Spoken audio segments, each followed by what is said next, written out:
फिर दोस्तों आज हम सीखें आरआरबी एनटीपीसी रीजनिंग के लिए महत्वपूर्ण प्रश्न। देखिए, अभाज्य संख्या है दोस्तों। अभाज्य संख्या क्या होती है और सम संख्या क्या होती है, विषम संख्या क्या होती है, समभिन्न क्या होती है और विषम भिन्न क्या होती है, इन सब के बारे में आज की इस वीडियो में जानेंगे।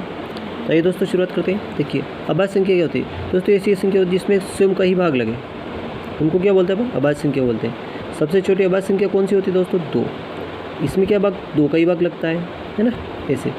इसी 2 के बाद कौन सी संख्या होगी दोस्तों? 3 होगी। 3 के बाद अभाज्य संख्या कौन सी होगी? 5। इसमें सिर्फ 5 के भाग लगेगा, है ना, किसी और का भाग नहीं लगता है, उसको बोलते हैं अभाज्य संख्या है ना। इस 5 के बाद क्या होगी? 7। 7 के बाद कौन सी अभाज्य संख्या होगी दोस्तों? 11। ठीक है। और 11 के बाद कौन सी होती है? 13। 13 के बाद होती है दोस्तों 17।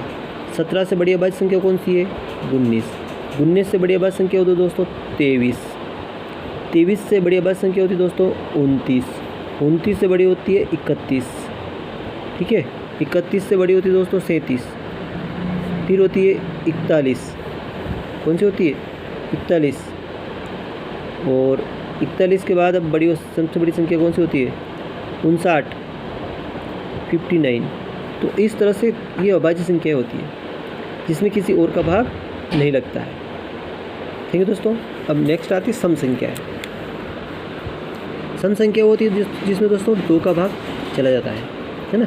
जिसमें 2 का भाग पूर्ण रूप से वो सम संख्या होती है, जिसमें इकाई का अंक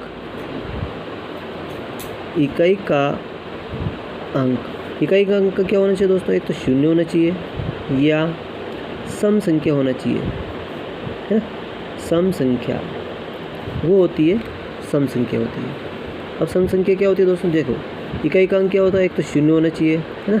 अब सम संख्या कौन सी होती है? तो 2 होती है, एक 4 होती है, एक 6 होती है, एक 8 होती है। ये संख्या क्या होती है? सम होती है। ठीक है। अब आपसे पूछूं जैसे कि 854 क्या सम है कि विषम है?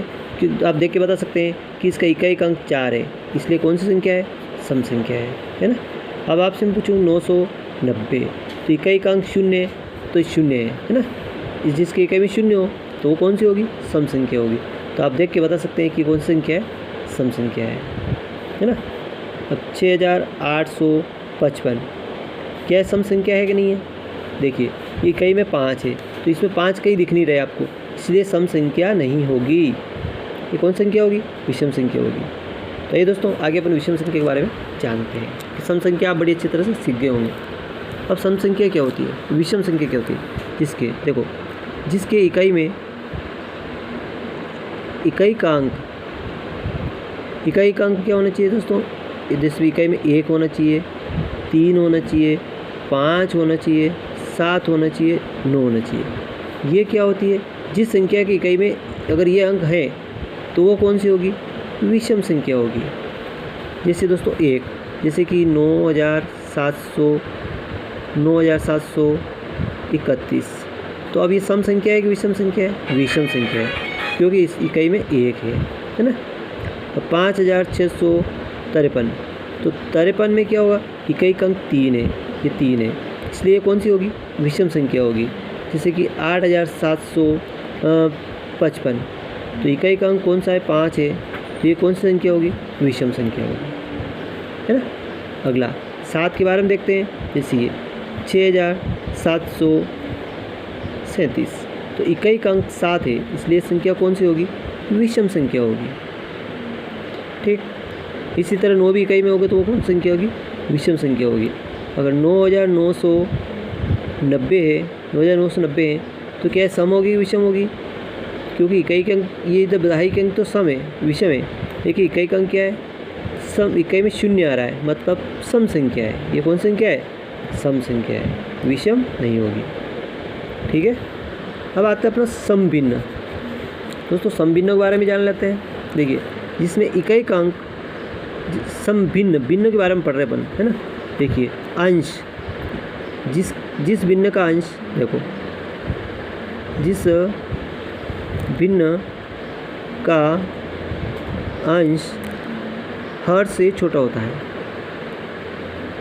हर से छोटा होता है। अंश मतलब जैसे कि 3/5, ये ऊपर वाले को बोलते हैं अंश, नीचे वाले को क्या बोलते हैं अपन, हर बोलते हैं।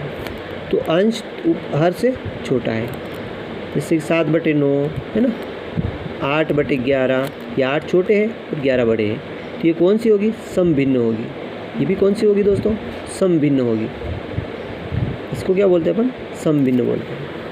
अगला देखते हैं विषम भिन्न क्या होती है, जिसका अंश हर से बड़ा होता है ना। जिस भिन्न का, देखो जिस भिन्न का अंश हर से बड़ा होता है ना, बड़ा, जैसे कि 5/2, तो ये 5 क्या है, 5 क्या है, अंश है, और नीचे हर है, अंश हर से बड़ा है, तो ये कौन सी भिन्न होगी, विषम भिन्न होगी। ठीक है। 7/2, ये भी इससे बड़ी है। 9/4, इसका अंश बड़ा है और हर इसका छोटा है, तो ये कौन सी होगी, विषम भिन्न होगी। ठीक है। अगला मिश्र भिन्न के बारे में जान लेते हैं कुछ। मिश्र भिन्न क्या होती है दोस्तों, जैसे देखिए जिसको सही बटे के रूप में लिखा जाता है, जैसे कि 2 सही 1/2, तो 2 सही 1/2 क्या होगी, मिश्र भिन्न होगी, है ना। ये क्या होगी, मिश्र भिन्न होगी।